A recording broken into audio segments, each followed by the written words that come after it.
Hi, my name is JC Levitt, and I am doing this for N496 with Aspen University.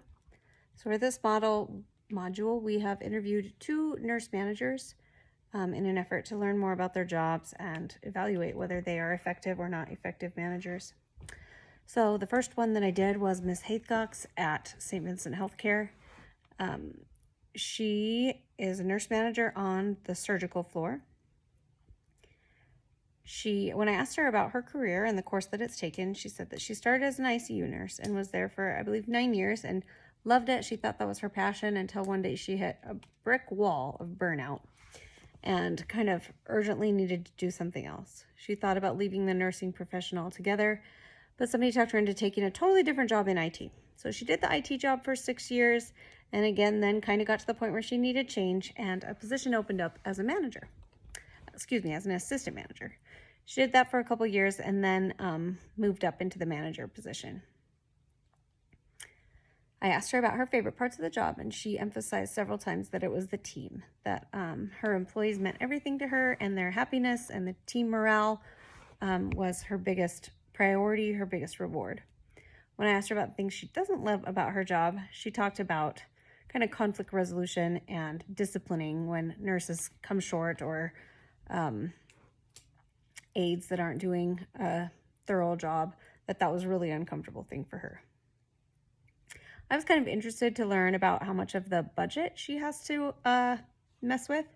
She said that only about 1 time per month she looks into that, and it's if something's way out of whack, if they're way over on budget or not on budget, and then she has to address those sort of issues. I asked her an interesting question about what happened in her life that prepared her to be a manager. She said something pretty cool. She said, well, to start with, I'm a big sister.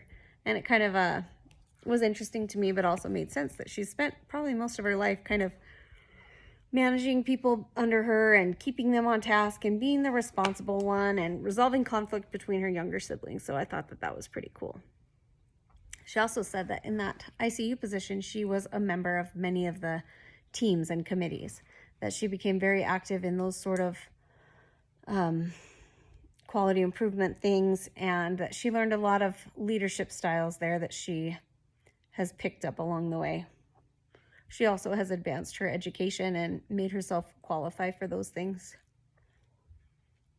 She did state that her current job is her favorite, that the IT job was kind of lonely and ICU was a burnout, but she's really enjoying her role as the manager right now.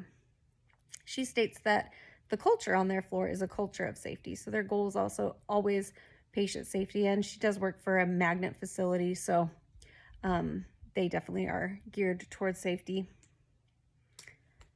One of the challenges of her job is staffing. She said that when staffing is out of whack, either way, it's a big burden for her. So if they're understaffed, the nurses just have too much on their plate, and when they're overstaffed, she kind of hears about it because of the bottom line. I would say after listening to her talk about her job and that sort of thing, I think that she is an adaptive leadership style, that she's good at going with the flow and is effective with her team because she can adapt to whatever situation they need and they move on from there. My next manager was Ms. Cernow at Stillwater Hospice. She has a different story. She went into nursing purely to become like a manager someday. She took all the schooling that she needed up front. She took jobs that would push her in that direction, and she achieved that goal, and she's really happy with it. Her road to nursing started with a long-term care facility, and then she was a director of nursing there, and then she worked for a hospice company, and an opportunity arose for a group of them to break off from the hospice company and start their own. So she is the manager of nursing with Stillwater Hospice.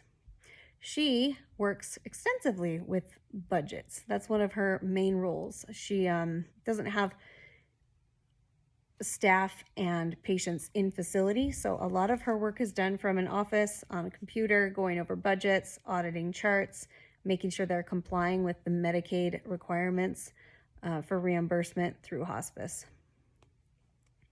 The culture that she says that her facility aspires to is a culture of caring, that their role in the end of life for their patients is really to show a tremendous amount of care and comfort for those patients. Her favorite thing is inspiring her teammates to increase their compliance in charting. She loves seeing those perfect charts, checking them off the list, and that's something she takes very serious in her job. The thing that is associated, she says that she hates when she feels like she has to nag people about their charting to redo it, or you're not doing it on time, or you're not doing it thorough enough, that's really kind of a drag for her. Staffing in her situation is a bit different. Their company takes on a census, and some of that census is impacted by how many times a week those patients have to be visited. So she kind of has a juggling act there, and they've been through a period recently where they had a high census and not enough nurses, and it caused a lot of distress within the company. So that's something she is intent on managing better. After interviewing her and hearing about her passion for management and now hospice, I would say that she's really kind of like a mindful and emotionally intelligent manager, that she takes that part of leading their employees very seriously. So this was a great experience for me to go in and learn more about management, because as a floor nurse, I saw my managers here and there, but I never really did have a great insight as to what their day-to-day looked like. So I learned so much from this. Thank you.